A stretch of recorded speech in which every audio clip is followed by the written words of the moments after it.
أشهد أن لا إله إلا الله وحده لا شريك له وأشهد أن محمدا عبده ورسوله أما بعد فأعوذ بالله من الشيطان الرجيم بسم الله الرحمن الرحيم الحمد لله رب العالمين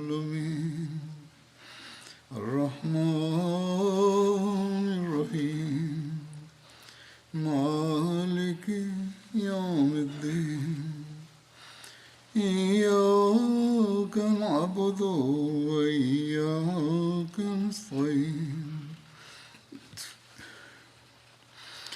اهدنا الصراط المستقيم صراط الذين أنعمت عليهم غير المغضوب عليهم ولا الضالين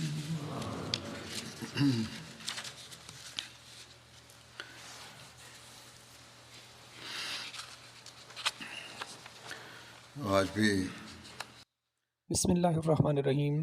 हज़रत अमीरुल-मोमिनीन सैयदना मिर्ज़ा मसरूर अहमद अय्यदहुल्लाह ताला बिनस्रिल अज़ीज़ खलीफतुल मसीह पंजुम हज़रत मसीह मौद व इमाम महदी अलैहिस्सलाम पस از تلاوت تشهد تعوذ و سوره فاتحه فرمودند: امروز به ارائه جزئیات بیشتر در رابطه با جنگ احد ادامه خواهم داد. همانطور که قبلا اشاره شد، چون دره کوه خالی بود، کافران از پشت حمله کردند و نتیجه جنگ را عوض کردند. حمله دشمن بسیار خطرناک بود. عزم و شجاعت و دلاوری پیامبر اکرم صلی الله علیه و آله و سلم در آن لحظه چگونه بود؟ جزئیات این امر به شرح زیر ثبت شده است. هنگامی که نتیجه نبرد تغییر شد و به دلیل حالت گیج کننده اصحاب خونسردی خود را از دست دادند و در وحشت و ناامیدی قرار گرفتند، اما پیامبر اکرم صلی الله علیه و آله و سلم حتی در این حالت وحشت و دلهره و با وجود اینکه از چهار سو در محاصره دشمن قرار گرفته بودند، ثابت قدم ماندند و استوار ایستادند. پیامبر اکرم صلی الله علیه و آله و سلم با دیدن پراکندگی اصحاب به هر سو مدام می‌فرمودند: ای فلان به سویم بیا، ای فلان به سوی من بیا، من رسول خدا هستم، در حالی که از هر جهت به ایشان تیر باران میشد. در روایتی آمده است که پیامبر اکرم صلی الله علیه و آله و سلم با صدای بلند فرمودند: انا النبی لا کذب، انا ابن عبدالمطلب، انا ابن الاواتق. من پیامبر هستم، این دروغ نیست، من فرزند عبدالمطلب هستم، من فرزند واتق هستم. در کتب روایات و سیره آمده است که پیامبر اکرم صلی الله علیه و آله و سلم در جنگ حنین این سخنان را فرموده بودند، اما ممکن است در جنگ احد و حنین نیز همین سخنان را گفته باشند. در اینجا کلمه اواتق ذکر شده است. اواتق جمع عاتقه است و در میان اجدادش بیش از یک زن نام عاتقه وجود داشت و در میان اجدادش بیش از یک زن به نام عاتقه وجود داشته است و آنم مادر بزرگ مادری و پدری پیامبر اکرم صلی الله علیه و آله و سلم. اولا عاتقه بنت حلال مادر عبد مناف بود. ثانیا عاتقه بنت مر مادر هشام بن عبد مناف بود. ثالثا عاتقه بنت عقیس مادر وهب یعنی مادر پدر حضرت آمنه بود. طبق یه روایتی 9 زن بودند، 3 تن از آنان از قبیله بنی سلیم و بقیه از قبیله دیگر و همگی از اجداد پیامبر اکرم صلی الله علیه و آله و سلم بودند. حضرت میرزا بشیر احمد رضی الله عنه در شرح این واقعه در سیره خاتم النبیین صلی الله علیه و آله و سلم چنین نوشته‌اند: وقتی اصحاب عبدالله بن جبیر را دیدند که پیروزی حاصل شده است، به امیر خود عبدالله گفتند اکنون پیروزی حاصل شده است و مسلمانان در حال جمع آوری غنایم هستند. به ما هم اجازه بدهید که به لشکر بپیوندیم. عبدالله آنان را منع کرد و دستور مؤکد پیامبر اکرم صلی الله علیه و آله و سلم را به آنها یادآوری کرد. اما آنها آنچنان در شادی پیروزی غافل می شدند که اصلا به حرفایش توجه نکردند و مواضع خود را ترک کردند و گفتند تنها منظور پیامبر اکرم صلی الله علیه و آله و سلم این بود که تا زمانی که امنیت به طور کامل برقرار نشود دره یک او خالی نماند و اکنون که پیروزی قطعی شده است جلو رفتن اشکالی ندارد. از این رو جز عبدالله بن جبیر و 5 یا 7 نفر از صحابه کسی نمانده بود که دره یک او را حفاظت کند. چون چشم تیزبین خالد بن ولید از دور به دره یک او افتاد، آن را زمینی خالی یافت و به صورت سواران خود را جمع کرد و فوراً به سوی آن حرکت کرد. در پشت سر او اکرمه بن ابو جهل نیست و آنچه از گروه باقی مانده بود دنبالش کرد و به صورت به آنجا رسید. هر دوی این لشکرها عبدالله بن جبیر و چند صحابی را که در کنارش ایستاده بودند فوراً به شهادت رساندند و ناگهان از عقب به لشکر مسلمانان حمله کردند. مسلمانان که غافل و پراکنده شده بودند که از پیروزی خود مطمئن بودند از این بدبختی ناگهانی سرگردان شدند، اما با وجود این آنها توانستند خود را بازیابند و سعی کردند از این حمله کافران جلوگیری کنند. در این هنگام دشمن مکار فریاد زد ای مسلمانان، کافران از جبهه مقابل حمله کرده اند، یعنی از سمت دیگر هم حمله شده است. مسلمانان سراسیمه دوباره برگشتند و در حالت سردرگرمی بی آنکه فکر کنند آنها شروع به تاب دادن شمشیرهای خود به سمت مردان خود کردند. از سوی دیگر هنگامی که عمر بنت علقمه زن شجاع مکه این منظره را مشاهده کرد فوراً به جلو حرکت کرد و پرچم قریش را که در آن زمان در خاک غلتیده بود به دست گرفت و به هوا برافراشت. لشکر پراکنده قریش با مشاهده این امر بار دیگر خود را جمع کرد و بدین ترتیب مسلمانان از 4 سو کاملا در محاصره دشمن قرار گرفتند. وضعیت وحشتناکی در ارتش مسلمانان به وجود آمد. قبلا در خطبه گذشته به این قدر اشاره شده بود چگونه آنها دوباره جمع شدند، چگونه حمله انجام شد و چه کسی پرچم را برافراشت.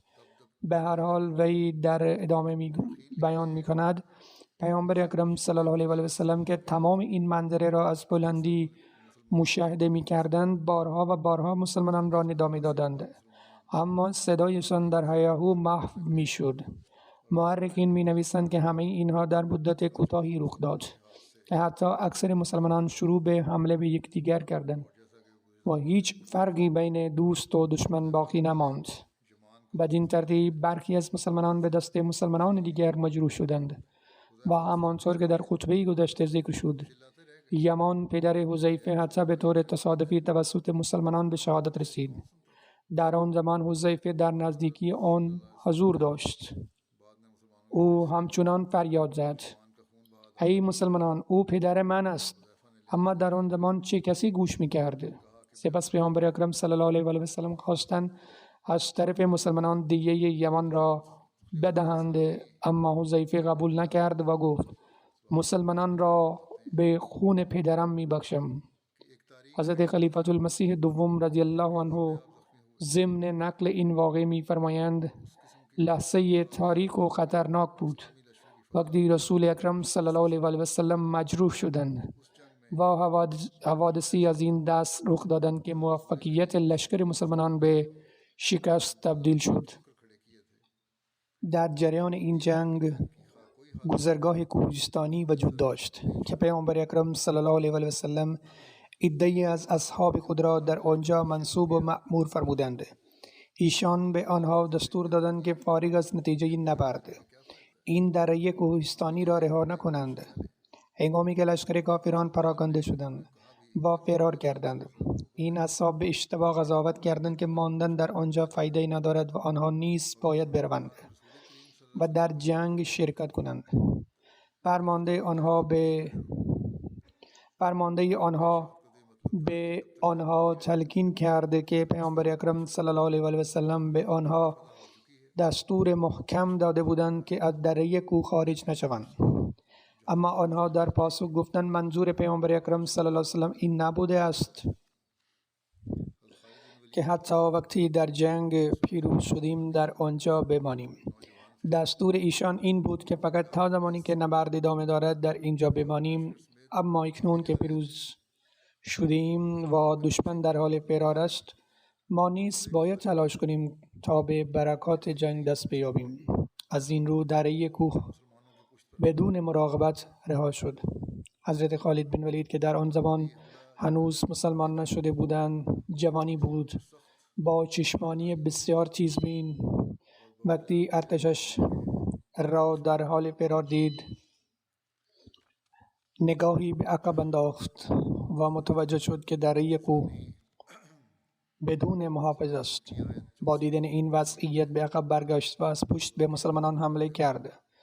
چون این حمله برای مسلمانان کاملا غیر منتظره بود، آنها در شوک کامل فرو رفتند و در نتیجه پراکنده شدند. نتوانستند با موفقیت با دشمن مقابله کنند.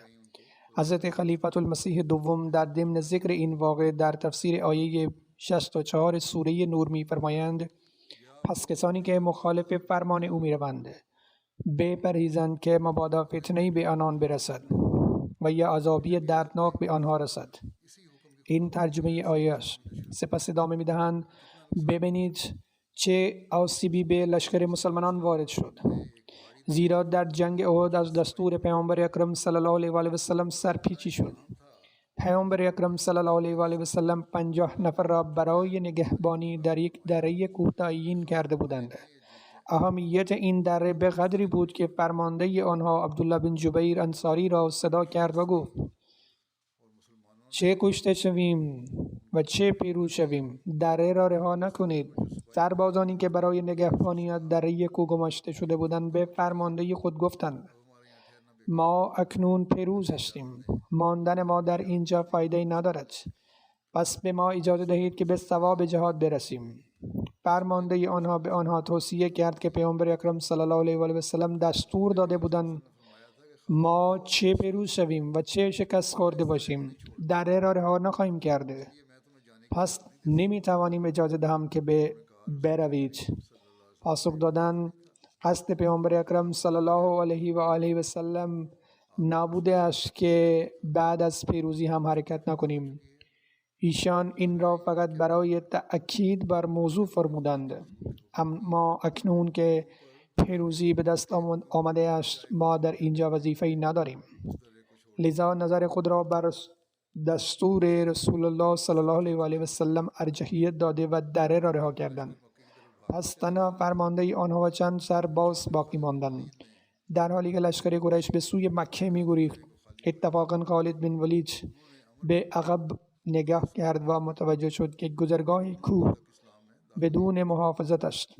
عمرو بن العاص را صدا زد که آن دو هنوز اسلام را نپذیرفته بودند و گفت: ببین این فرصت مناسبی است، بیایید برگردیم و به لشکر مسلمانان حمله کنیم. از این رو آن دو سردار یاران فراری خود را جمع کردند و با بریدن جناح بازوی سپاه مسلمانان از کوه بالا رفتند. اندک مسلمانانی که باقی مانده بودند توان مقابله با دشمن را نداشتند. دشمنان آنها را تیکه تیکه کردند، سپس از عقب به لشکر مسلمانان حمله کردند. این حمله دشمنان به قدری ناگهان بود که مسلمانانی که متفرق شده بودند و از پیروزی خود لذت می بردند نتوانستند خود را سازماندهی کنند. تنها چند تن از اصحاب دور پیامبر اکرم صلی الله علیه و آله و سلم جمع شدند و تعدادشان 20 نفر بیشتر نبود، اما چه می توانستند دشمن را مهار کنند. سرانجام به دلیل گروهی از کافران رزمندگان مسلمانان را عقب راندند و پیامبر اکرم صلی الله علیه و آله و سلم در میدان جنگ منزوی شدند. در این شرایط سنگی به کلاه خود پیامبر اکرم صلی الله علیه و آله و سلم اصابت کرد که میخ در سر آن حضرت صلی الله علیه و آله و سلم فرو رفت و بیهوش در گودالی افتادند. برخی از افراد شرور گودالی را کنده و آن را پوشانده بودند تا به مسلمانان آسیب برسانند. پس از آن چند تن دیگر از اصحاب به شهادت رسیدند و اجساد آنان بر پیکر مبارک پیامبر اکرم صلی الله علیه و آله و سلم افتادند. خبر پراکنده شد که پیامبر اکرم صلی الله علیه و آله و سلم به شهادت رسیدند. اما اصحابی که با حمله کافران عقب رانده شده بودند با عقب نشینی کافران بار دیگر گرد پیامبر اکرم صلی الله علیه و آله و سلم جمع شدند. پیامبر اکرم صلی الله علیه و آله و سلم را از گودال بیرون کشیدند. پس از مدت کوتاهی پیامبر اکرم صلی الله علیه و سلم به هوش آمدند. ایشان مردانی را به چهار سوی میدان جنگ فرستادند تا لشکر مسلمانان را جمع کنند. سپس همراهان خود را گرفتند و به دامنه کوه گرد آمدند. لشکر مسلمانان پس از برتری یافتن بر لشکر کافران خسارت موقتی دیدند، زیرا عده‌ای از مردم از دستور پیامبر اکرم صلی الله علیه و آله و سلم سرپیچی کردند. آنها به جای عمل به هدایت پیامبر اکرم صلی الله علیه و سلم به استنباط خود تکیه کردند. اگر به دستور پیامبر اکرم صلی الله علیه و آله و سلم عمل می‌کردند، مانند نفس که از ضربان قلب پیروی می‌کند، اگر آنها درک می‌کردند که در نتیجه پیروزی به دستور پیامبر اکرم صلی الله علیه و سلم حتی اگر هر فردی جان خود را فدا کند آنها بی ارزش است. به تعبیر خودشان گذرگاهی را که پیامبر اکرم صلی الله علیه و سلم دستور مؤکد ترک آن را داده بودند، خواه پیروز یا شکست خورده باشند رها نمی‌کردند. دشمن فرصت حمله دوباره پیدا نمی‌کرد. پیامبر اکرم صلی الله علیه و سلم و اصحاب سختی را تحمل نمی‌کردند. بنابراین خداوند متعال فرمود که عواقب نافرمانی را متحمل شدند و این نتیجه آن بود. سپس در جای دیگر حضرت مسلم موعود تفسیری استثنایی از سوره کوثر نوشته‌اند. تفسیر کاملا مفصلی است که در آن به این واقعه اشاره کرده‌اند. می‌نویسند در جنگ احد خداوند متعال مسلمانان را در آغاز پیروزی عطا کرد. با کافران فرار کردند. خالد بن ولید و عمرو بن العاص دو سردار فوق‌العاده اسلام هنوز اسلام را نپذیرفته بودند و در کنار کافران جنگیدند. پیامبر اکرم صلی الله علیه و آله و سلم اصحابی را بر دره کوه گماشتند و به آنان دستور دادند که به هیچ وجه از آن مکان حرکت نکنند، چه پیروز شوند یا شکست بخورند، چه زنده بمانند و چه کشته شوند، نباید از آن نقطه حرکت کنند. مسلمانان در آن روزگار و حتی امروز شوق جهاد دارند. هنگامی که مسلمانان به پیروزی رسیدند، افرادی که مأمور نگهبانی دره بودند به رهبری خود گفتند لطفاً به ما اجازه بدهید تا در جهاد باقی مانده بجنگیم. اسلام پیروز شده است و اکنون خطری باقی نمانده است. فرمانده پاسخ داد پیامبر اکرم صلی الله علیه و آله و سلم به ما دستور دادند چه پیروز باشیم چه شکست خورده باشیم، چه زنده باشیم و چه کشته شویم، از اینجا تکون نمی‌خوریم. پس ما باید اینجا بمانیم. گفتند منظور پیامبر اکرم صلی الله علیه و سلم این نبوده است که بعد از پیروزی هم اینجا بمانیم و نرویم. ایشان ما را به عنوان یک اقدام احتیاطی اینجا متعین فرموده بودند. اکنون دشمن فرار کرده و اسلام پیروز شده است. اکنون عیبی ندارد که اینجا را رها کنیم و در جهادی که باقی مانده است شرکت کنیم. رهبرشان گفت و به درایت فراوان گفت. وقتی رهبر دستور می‌دهد مرئوس بر اساس عقل خودشان حق استنباط ندارند. پیامبر اکرم صلی الله علیه و سلم به ما دستور دادند که چه برنده باشیم و چه ببازیم، چه زنده باشیم و چه کشته شویم، از اینجا نرویم. ایشان تأکید کردند که نباید از اینجا برویم. پس به دستور ایشان صلی الله علیه و آله و سلم از این مکان خارج نشویم. اما آنان بر دیدگاه نادرست خود پافشاری کردند و سخن او را نپذیرفتند. آنها به رهبر خود گفتند اگر بخواهیم میتوانی اینجا بمانیم، ما میرویم. از این رو اکثر آنها با پشت سر گذاشتن رهبر و چند نفر با او رفتند. لشکر کافران در حال فرار بود. خالد بن ولید بسیار باهوش و همیشه هوشیار بود. او پس از پذیرش اسلام به کارهای خارق‌العاده‌ای دست یافت و حتی برای کافران نیز سردار استثنایی بود. در حالی که با لشکر خود فرار می کرد، نگاهی به دره کوه انداخت و دید که خالی است. عمرو بن العاص نزد او بود. به عمرو گفت این یک فرصت عالی است. عمرو نیز به عقب نگاه کرد و گروه خود را برگرداند. خالد بن ولید از یک طرف دور زد و به دره کوه حمله کرد و عمرو بن العاص از سوی دیگر حمله کرد. مسلمانان را در دره کوه کشتند و از عقب لشکر مسلمانان حمله کردند. مسلمانان خود را از کنار گذرگاه کوه محفوظ می دانستند. آنها پراکنده شده بودند و دیگر در ردیف های خود قرار نداشتند. آنها در حال تعقیب بقایای ارتش دشمن بودند که ناگهان خالد بن ولید و عمرو بن العاص از پشت حمله کردند که منجر به رویارویی افراد مسلمانان با کل گروه ها شد. عده‌ای از مسلمانان به شهادت رسیدند، برخی مجروح شدند و آنهایی که باقی ماندند جای خود را از دست دادند، مخصوصا زمانی که دشمن به حمله ادامه داد و به پیامبر اکرم صلی الله علیه و آله و سلم رسید. تنها 12 نفر از صحابه با پیامبر اکرم صلی الله علیه و آله و سلم بودند. هر دو این سرداران یعنی خالد بن ولید و عمرو بن العاص از دیگر فرماندهان خود خواستند که حمله کنند. بدین ترتیب لشکری 3000 نفری دست جمعی حمله کردند. آن موقع دشمنان سنگ پرتاب می کردند، تیر می انداختند و شمشیرها درگیر می شدند، در حالی که در میان لشکر مسلمانان حالت وحشت و سردرگرمی وجود داشت. اصحاب با توجه به شرایط فداکاری های بی‌نظیر ارائه کردند. اما در مقابل حمله ارتش 3000 نفر نیرومند مقاومت نکردند. در این حمله پیامبر اکرم صلی الله علیه و سلم 2 دندان خود را از دست دادند. سنگی به کلاه خود اصابت کرد و میخی در سرشان فرو رفت که در نتیجه بیهوش در گودالی افتادند.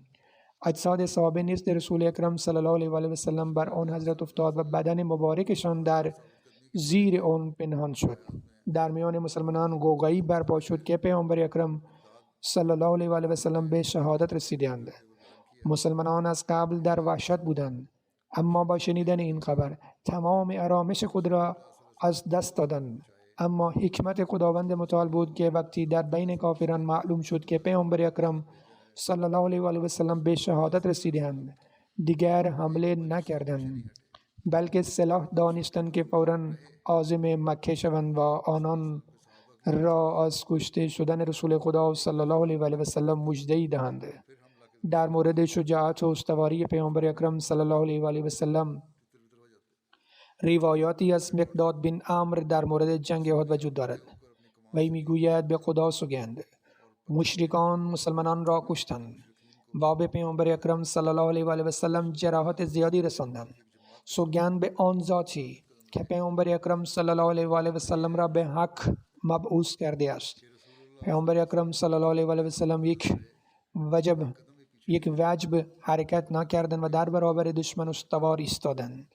گروهی از اصحاب سوی پیامبر اکرم صلی الله علیه و آله و سلم می آمدند، اما بر اثر هجوم دشمن از آن حضرت صلی الله علیه و آله و سلم جدا می شدند. به عبارت دیگر، هنگامی که کافران حمله می کردند اصحاب پراکنده می شدند و سپس جمع می شدند. پیامبر اکرم صلی الله علیه و آله و سلم می ایستادند و با کمان تیر می انداختند و سنگ پرتاب می کردند تا اینکه مشرکان مجبور به عقب نشینی شدند و ایشان با گروهی از اصحابشان ثابت قدم ماندند. در روایت دیگر آمده است که پیامبر اکرم صلی الله علیه و آله و سلم در جای خود ثابت قدم ماندند و حتی یک قدم هم عقب نشینی نکردند. در واقع به مبارزه با دشمن ادامه دادند و با کمان تیرهایی به سمت آنها پرتاب کردند تا جایی که بند کمان پاره شد و تکه‌ای که در دست داشتند از دستش بزرگتر نبود، یعنی رشته کمانی که در آن تیرها پرتاب می شود پاره شد. عکاشه بن محسن کمان را از پیامبر اکرم صلی الله علیه وسلم گرفت تا کمان را درست کند، اما نتوانست این کار را انجام دهد و گفت ای رسول خدا، سیم کمان به اندازه کافی بلند نیست. پیامبر اکرم صلی الله علیه وسلم به او دستور دادند که کمان را بکشد تا به آخر برسد. عکاشه میگوید سوگند به آن که ایشان را به حق فرستاده است، چون بند کمان را کشیدم به سر دیگر آن رسید و 2-3 بار آن را به دور کمان پیچیدم. برای رسیدن به پایان زمان کافی نبود، اما شاید به طرز معجزه عصایی به اندازه کافی طولانی شد. پس از آن پیامبر اکرم صلی الله علیه و سلم کمانش را گرفتند و به تیر اندازی ادامه دادند و ابو طلحه بر پیامبر اکرم صلی الله علیه و سلم سپر کرده ایستاد تا اینکه کمان پیامبر اکرم صلی الله علیه و سلم تیکه تیکه شد و تیرهایشان نیز تمام شد. قتاده بن نعمان کمان را گرفت و همیشه در اختیار او بود.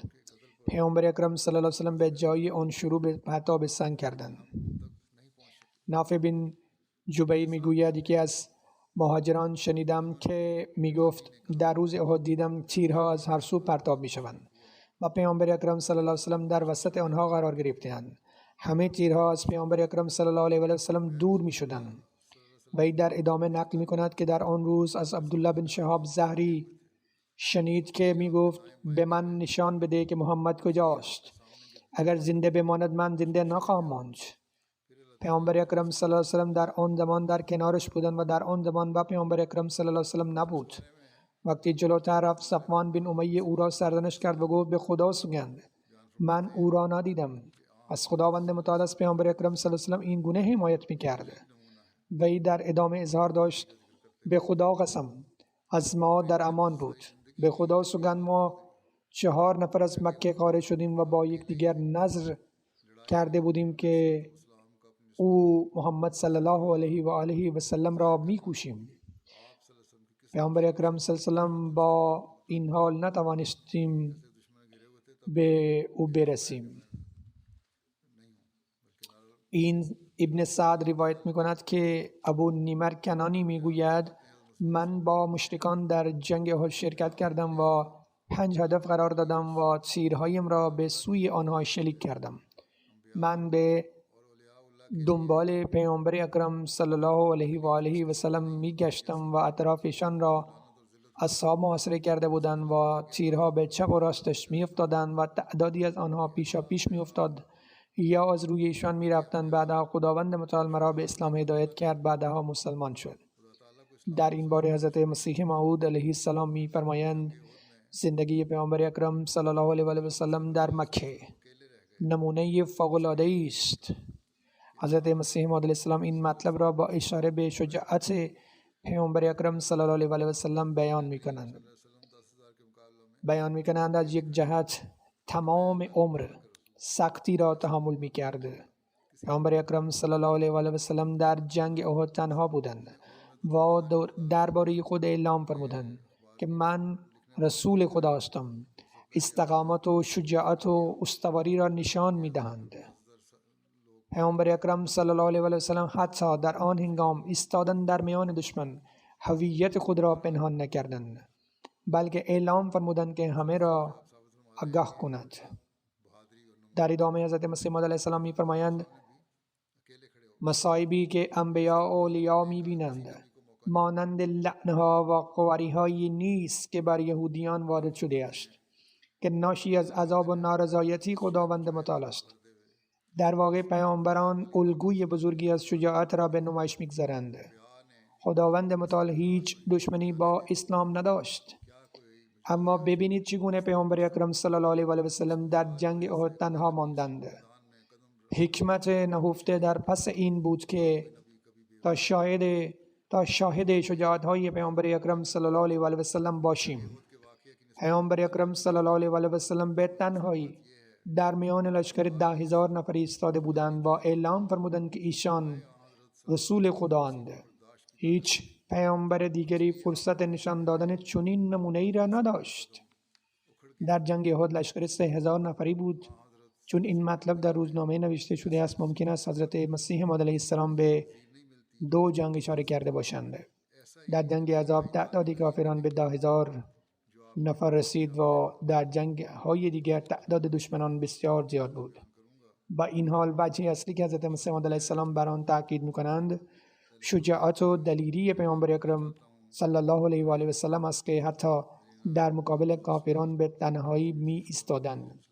هیچ پیامبری فرصت نشان دادن این مثال را نداشت.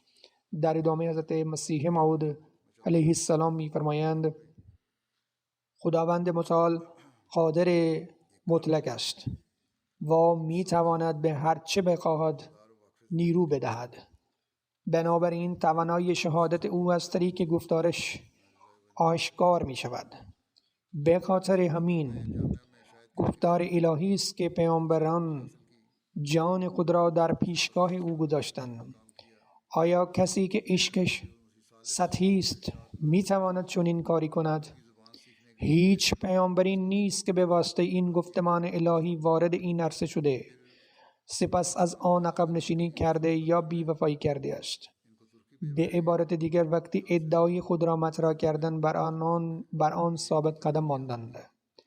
مردم در مورد واقعی جنگ احد تعبیر زیادی ارائه کرده‌اند، اما واقعیت این است که این مظهر عظمت و جلال خداوند بود و غیر از پیامبر اکرم صلی الله علیه و سلم هیچ کس قدرت مقاومت در برابر آنها نداشت.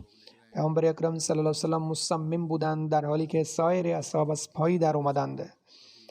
اما آنگونه که پیامبر اکرم صلی الله علیه و سلم از نظر اخلاص و وفاداری به خدا بی همتاند نمونه ای از حمایت الهی را به پیامبر اکرم صلی الله علیه و آله و سلم داده شده است نمیتوان یافت. انشاءالله در آینده به بیان جزئیات بیشتر ادامه خواهم داد. الان در مورد یکی از مبلغان برجسته ما دکتر جلال شمس اشاره می کنم. من دیروز نماز میتشان را اقامه کردم، اما در خطبه جمعه نیز چند نکته را در مورد ایشان ذکر می کنم. او فردی بسیار توانا، باهوش، ساده و وفادار زندگی بود. او اخیراً در سن 79 سالگی دار فانی را ودا گفت. انا لله و انا الیه راجعون. به راستی که ما از آن خدا هستیم و به سوی او باز می کردیم. وی در سال 1348 با رتبه بسیار خوب از جامعه احمدیه فارغ التحصیل شد. او ابتدا در نقاط مختلف پاکستان خدمت کرده و سپس به دستور حضرت خلیفة المسیح سوم برای فراگیری زبان ترکی به اسلام آباد پاکستان اعزام شد. سپس برای ادامه تحصیل در زبان ترکی در سال 1352 شمسی به ترکیه اعزام شد. در آنجا مدرک دکترای زبان ترکی را با نمرات بسیار خوب گرفت. وی بعداً به دستور حضرت خلیفة المسیح چهارم به انگلستان رفت. او این فرصت را داشت که به عنوان مبلغ در اینجا در بریتانیا و آلمان خدمت کند. افراد زیادی از ترکیه، آلمان و بریتانیا درباره او نوشته‌اند که او دایره آشنایی بسیار وسیع داشت و افراد زیادی او را می شناختند. وی بعداً به عنوان مسئول میز ترک در اینجا در انگلستان منصوب شد و تا آخرین نفس خود با نهایت اخلاص و فداکاری به خدمت در این سمت ادامه داد. خداوند متعال به او هوش و استعداد و درایتی بسیار عطا فرموده بود. هنگامی که او مدرک خود را در زبان ترکی گرفت، دانشگاه استانبول به او پیشنهاد شغلی به عنوان استاد داد. کار بسیار خوبی بود و مبلغ قابل توجهی را و مبلغ قابل توجهی را نیز به عنوان حقوق پیشنهاد کردند. از او حضرت خلیفة المسیح چهارم راهنمایی خواست. آن حضرت به او دستور ندادند که به این کار ادامه دهد یا نه، بلکه به او گفتند که دعا کنید و پس از این دربارش تصمیم بگیرید.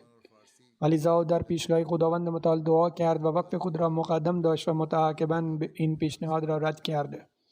در سال 1380 در حالی که در یک سفر رسمی به ترکیه بود، به همراه 2 عضو دیگر به دلیل انجام تبلیغ در آنجا دستگیر شد. او این افتخار را داشت که 4 ماه و نیم در زندان در راه خدا باشد.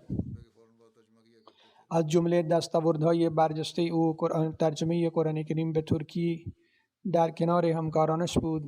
علاوه بر این 10 کتاب حضرت مسیح موعود علیه السلام و بسیاری از جزوه های تبلیغی اسلام را به ترکی ترجمه کرد. او همچنین کتاب‌های مختلفی به زبان ترکی نوشت و منتشر کرد. او دانشگاهی و دانشمندی بود که علاقه زیادی به مطالعه داشت. او کتاب‌های حضرت مسیح موعود علیه السلام و خلفا را عمیقاً مطالعه کرد. از کتاب‌ها یادداشت می‌کرد. او به غیر از کتاب‌های جماعت از خواندن کتاب‌های رشته‌های دیگر لذت می‌برد. او فهیم و خردمند بود و در خلال گفتگوهای علمی با دوستان و همکارانش بسیار عمیق صحبت می‌کرد. وقتی با مشکلی مواجه می‌شد یا چیزی را نمی‌فهمید تکبر نمی‌کرد و حتی برای کمک با مبلغان خردسال مشورت می‌کرد. او از محبت و مهارت خدادادی در یادگیری زبان برخوردار بود. او علاوه بر زبان‌های مادریش اردو و پنجابی دکترای زبان ترکی گرفت و در این زبان مهارت فوق‌العاده‌ای کسب کرد. او همچنین می توانست انگلیسی، عربی، آلمانی و فارسی صحبت کند. در واقع در مواردی که کسی با زبان آشنا نبود جلسات مجالس با حضرت خلیفة المسیح چهارم را به عربی ترجمه می کرد. او همچنین می توانست سرایکی صحبت کند. اوایل ترجمه زنده خطبه جمعه را هم انجام میداد، بلکه ترجمه زنده نبود بلکه بلافاصله بعد از ایراد خطبه را ترجمه می‌کرد. کسانی که ترکی را خوب می‌دانند از معیار و سطح واژگان او تمجید کردند. او همچنین در سخنرانی و نوشتن در جمع مهارت زیادی داشت. با این حال او دارای ویژگی‌های بسیار عالی بود. او حقوق خدا را در کنار حقوق بشر تا حد عالی ادا کرد.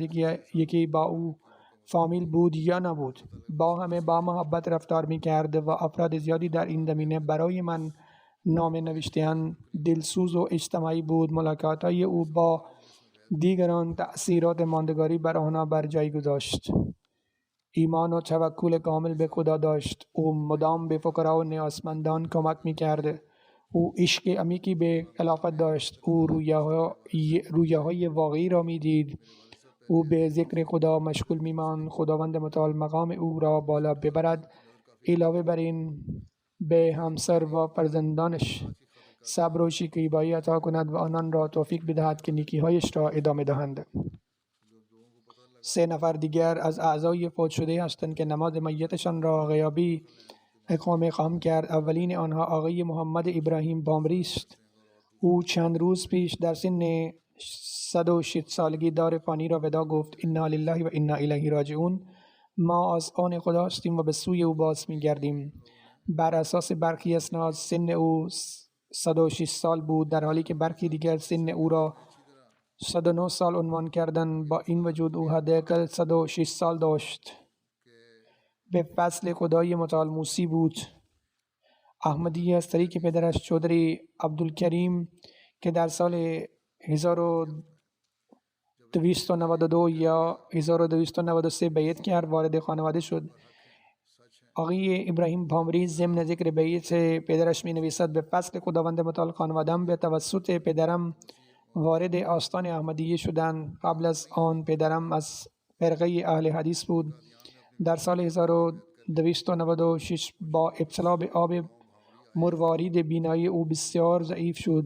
برای مداوا به بیمارستان نور قادیان رفت. چون پدرم سرشناس بود، مردم به سرعت شنیدند که چودری عبدالکریم در بیمارستان بستری شده است و افراد زیادی برای عیادت آمدند. استاد عبدالرحمن مهر سینگ و دیگر شخصیت‌های محترم نیز به احترام آقای چودری هر از گاهی به دیدارش می آمدند.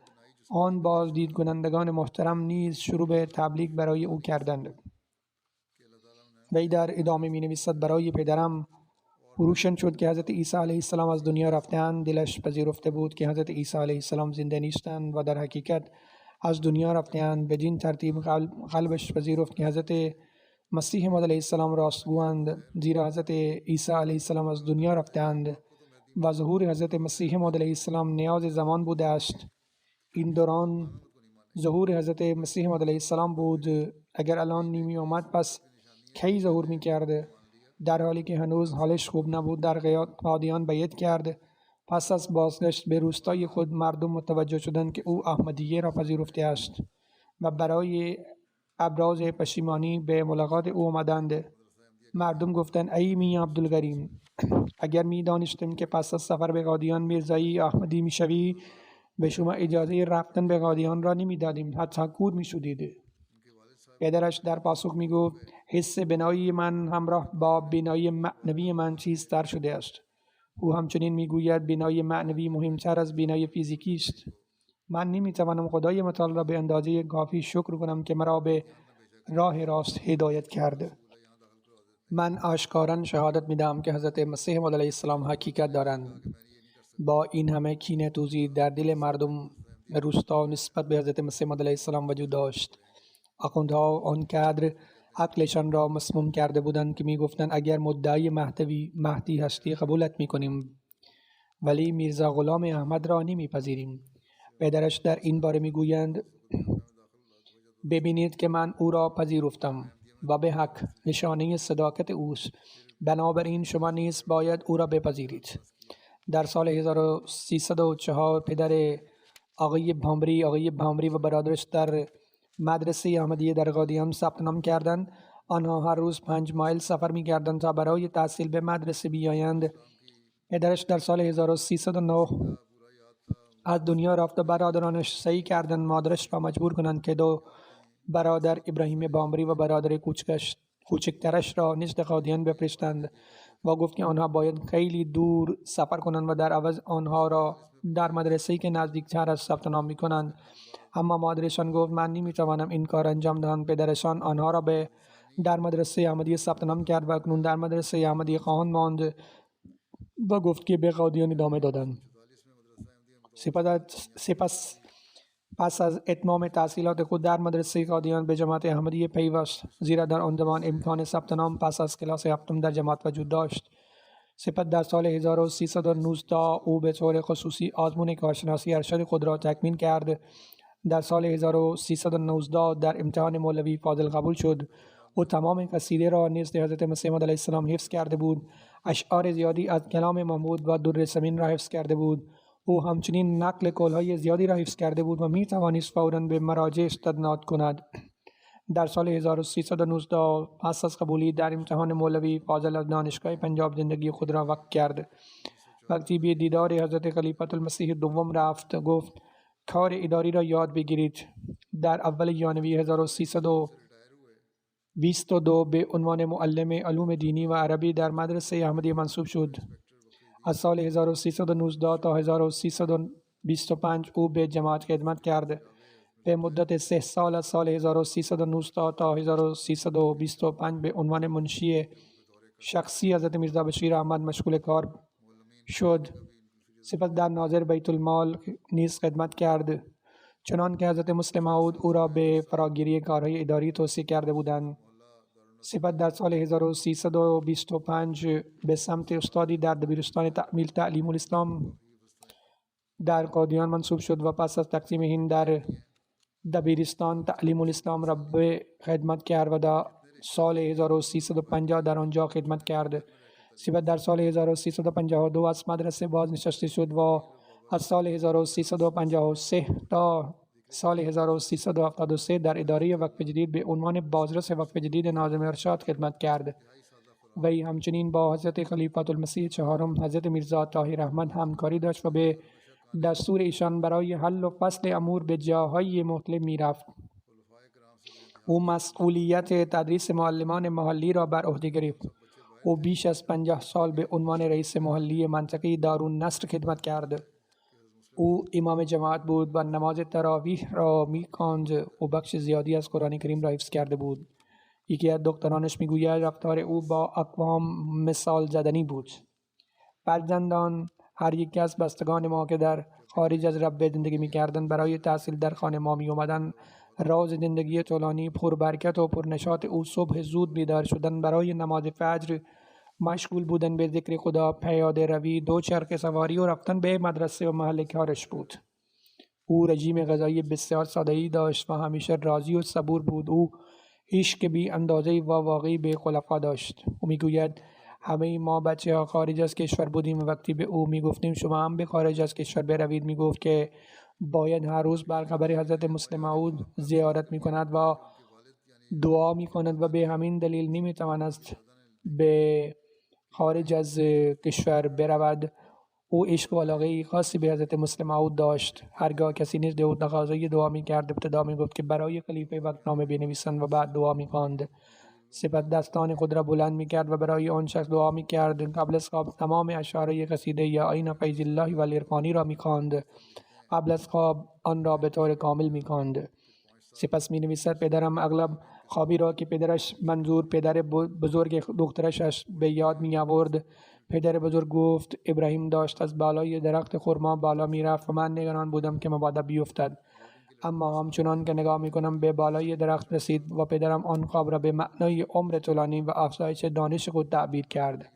شیخ مبارک احمد که از ناظر دیوان پاکستان است می نویسد من نیز شاگرد او بودم و 5 سال نیز در کنارش در مدرسه به عنوان معلم تدریس می کردم. آقای بهمری در مدرسه شبانه روزی به عنوان معلم کار می کرد و مدت زیادی در آنجا کار می کرد. چه احمدی و چه غیر احمدی با همه دانش آموزان شبانه روزی با محبت و دلسوزی برخورد می کرد. او سبک خاصی از تربیت اخلاقی را مطابق با نگرش و شخصیت هر دانش آموز اتخاذ می کرد. دانش آموزان نیز خیلی زود به او وابسته می شدند و مانند پدرشان به او با احترام و وقار رفتار می کردند. او بیشتر وقت خود را در مدرسه شبانه روزی می گذراند. نماز را امامت می کرد. او به ویژه بر دعای هر دانش آموز تمرکز می کرد و بسیار دوست داشتنی و دلسوز بود. من هم شاگرد ایشان بودم و ایشان هم با من سختگیر بودند. اصلا وقتی نادر اعلی بودم سختگیری هایش را به او یادآوری می کردم و می خندید. اما در کنار این سختی ها دلسوز هم بود و همیشه قصدش اصلاح بود. او مسئولیت های رهبری را محترمانه انجام می داد و اغلب می گفت من همه خانه هایی را می شناسم که در آنها مردی وجود ندارد یا زنان تنها زندگی می کنند. وقتی مردای خانه در مسافرت هستند در راه بازار دست به دامان همه آن خانه ها می شوم تا اگر در شهر وظیفه‌ای دارند به من بگویند. او یک کیف یا خودکار یا تیکه کاغذ داشت.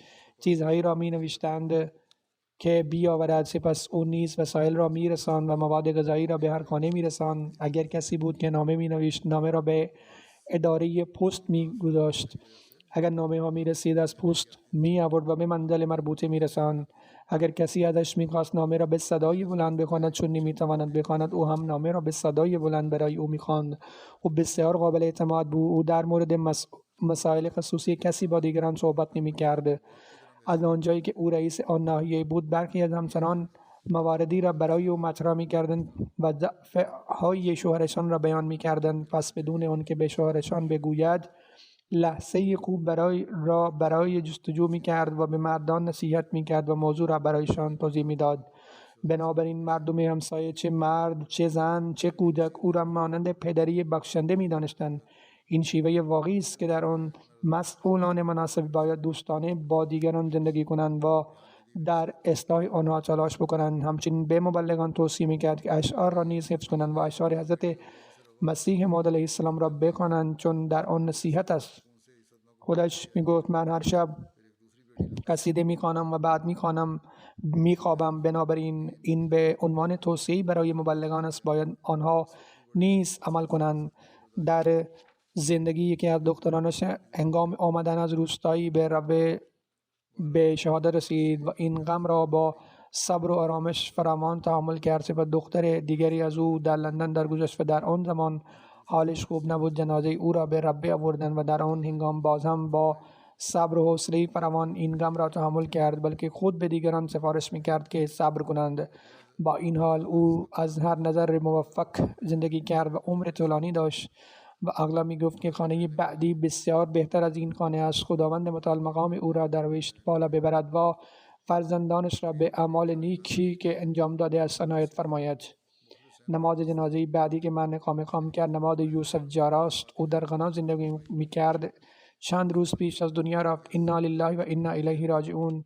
ما از آن خدا هستیم و به سوی او باز می گردیم. امیر مبلغ می نویسد که آن مرحوم موسی و احمدی وارسته بود. او مناصب مختلفی داشت و فرصت‌های بیشماری برای خدمت به جماعت نصیب او شد. وی در زمان ارتحال نیز به عنوان رئیس دو هیئه مدیریه دبیرستان احمدی مشغول به کار بود. او به اداره تعلیم وابسته بود. او پیش از بازنشستگی نیز به عنوان مدیر دبیرستان‌های احمدی در پوستین و کماسی خدمت می‌کرد. آقای یوسف همچنین به عنوان رئیس ملی مجلس خدام الاحمدیگان خدمت کرد. در سفر حضرت خلیفة المسیح چهارم در سال 1366 ایشان به عنوان صدر مجلس خدام الاحمدی خدمت می‌کردند. او برای مدت طولانی در اداره امنیت خدمت کرد. آن مرحوم با اداره تعلیم پیوند محکمی داشت و همواره در جهت تعلیم و تربیت بهتر جوانان احمدی تلاش می‌کرد. یکی از نوه‌های او مبلغ است و در حال حاضر در جماعت خدمت می‌کند. خداوند متعال به او رحمت و مغفرت عنایت فرماید. ذکر بعدی حاج عثمان بن آدم غناست.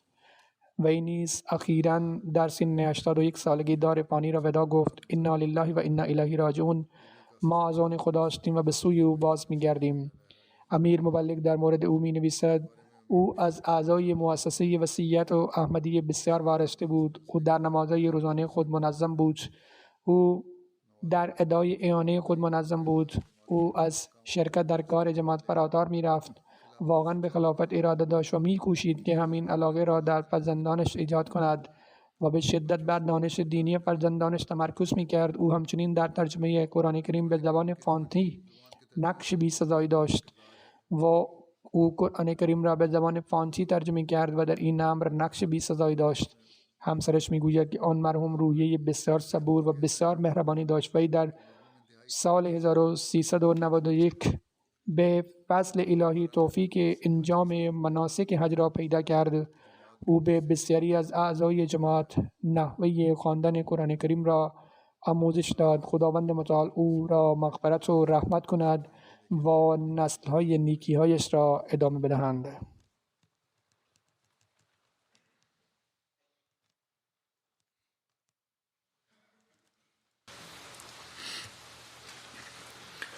الحمد